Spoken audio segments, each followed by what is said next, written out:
спас за пациентите со механичко срце е трансплантацијата, која не може да се изврши во странство, туку во државата од каде што е пациентот. Податоците велат дека над 20 лица во земјава живеат со механичка потпора на срцето, а досега кај ниту еден од нив не е извршена трансплантација на срце. Тема на второто линковско вклучување од Штип. Славица, добро утро. Добро утро по втор пат, токму така, Ване.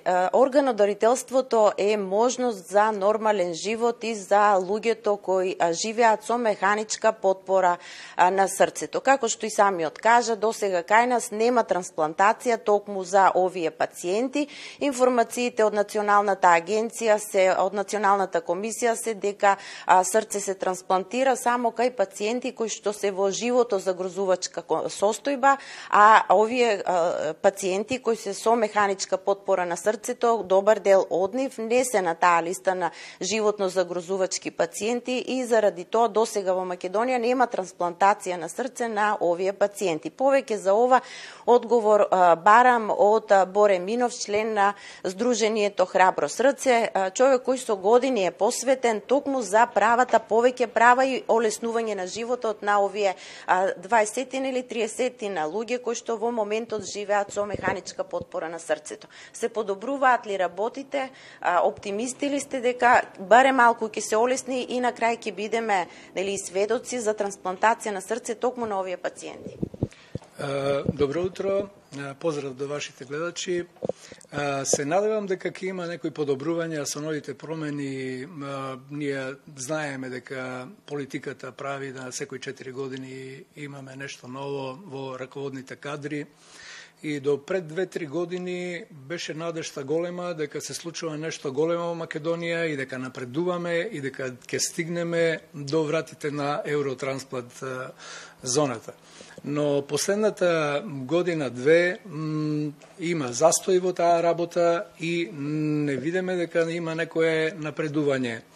Чак што више и немаме доволно информации што се случува во нашата држава. Имаме промена на националниот координатор за трансплантација, промена во институциите здравствени, како што е кардиохирургија, која што е многу важна, веќе 2-3 директора се сменети за овие 2 години. И еве точно како што рековте, досега нема направена трансплантација на пациент со механичка потпора на срце во Македонија. Не само за тие пациенти, него и за останатите пациенти кои чекаат трансплантација, нема можност тоа да се трансплантира во друга земја, освен во Македонија, ако тоа не е на приватна основа.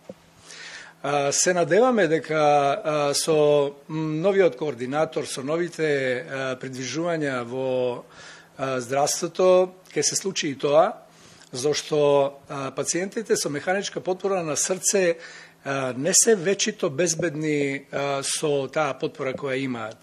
И почетната интервенција кога се направи првиот пат во Македонија, се кажа дека тоа е само мост до трансплантација. Тие механички потпори, така наречени пумпи, имаат век на траење. Векот на траење во светот е некаде околу 5 до 10 години. Што натаму? Кај нас? Кај нас исто. Ние веќе имаме неколку пациенти со механичка потпора на срце кои веќе не се меѓу живите. Не дочекаа.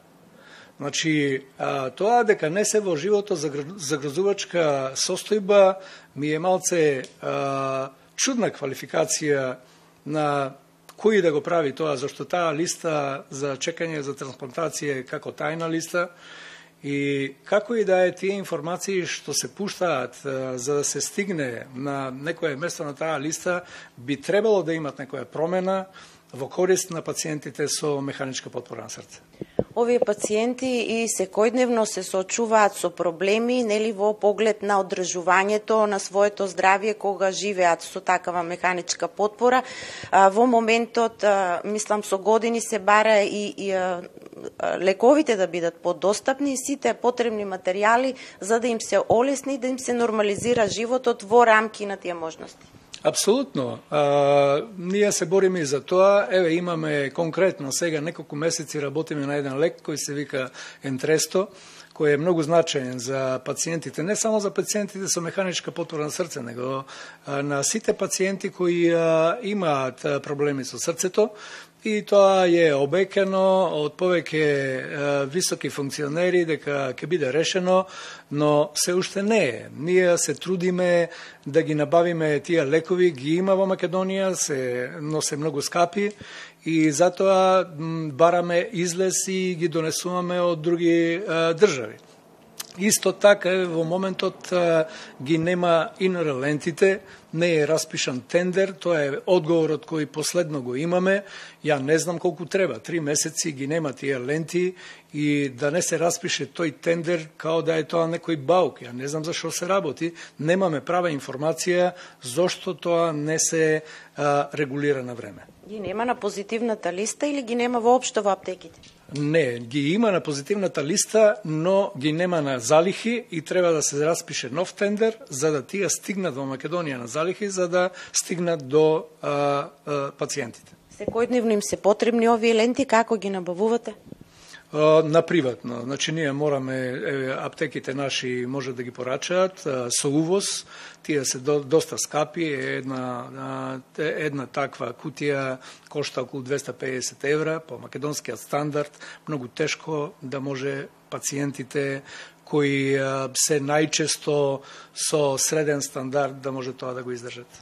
И сосема на крај рековте, очекувате соработка со надлежните за оваа проблематика, конкретно со кој барања прво ќе истапите, што е најприоритетно да се стори, да се олесни животот на овие пациенти и конечно да дојде до трансплантација кај нив? Па работиме напоредно на повеќе работи. Еве, како што рековме, работиме за лековите кои треба да бидат на позитивна листа, да тоа биде уредно и нормално регулирано и доставувано. Работиме на тоа да се направи првата трансплантација на пациенти со механичка потпора на срце. Одговорот од медицинскиот кадар е дека тие се спремни и дека нивни се во можност тоа да го направат, не треба да имаме некоја посебна помош од странство. Зошто тоа не е направено, го немаме се уште правиот одговор. Благодарам на информациите. Студио ете во надеж дека и овој разговор ќе инспирира хуманоста, луѓето да ја потврдуваат дури во најболните и најтешките моменти.